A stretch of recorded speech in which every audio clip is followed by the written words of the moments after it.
बार की बात है, एक जंगल में शेर का राज चलता था। उसका नाम था बलवान। बलवान शेर इतना ताकतवर था कि जंगल के सारे जानवर उससे डरते थे। वह हर रोज किसी न किसी जानवर को शिकार बनाता और जंगल में दहशत फैलाता।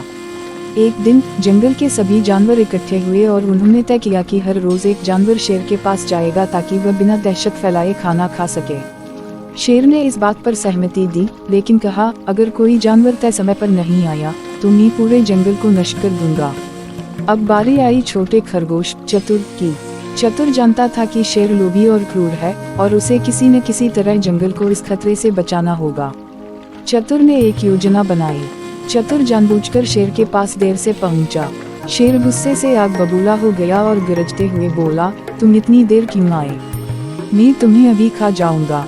चतुर ने डरते हुए कहा, महाराज, मैं तो समय पर ही आ रहा था, लेकिन रास्ते में एक और शेर ने मुझे रोक लिया। वह कह रहा था कि वह इस जंगल का असली राजा है और आपको चुनौती देना चाहता है। शेर का गुस्सा अब और भी बढ़ गया। उसने कहा, कौन है वो शेर? मुझे तुरंत उसके पास ले चलो, मैं उसे सबक सिखाऊंगा। चतुर शेर को एक गहरे कुएं के पास ले गया और बोला, महाराज, वो शेर इस कुएं के अंदर छिपा हुआ है। शेर ने जैसे ही कुएं में झांका, उसे पानी में अपनी ही परछाई दिखी। उसने सोचा कि वह दूसरा शेर है और गुस्से में छलांग लगा दी। शेर कुएं में गिर गया और डूब गया। इस तरह चतुर खरगोश ने अपनी बुद्धिमानी से जंगल को शेर के आतंक से मुक्त कर दिया। सारे जानवर खुशी से झूम उठे और चतुर की जय जयकार करने लगे।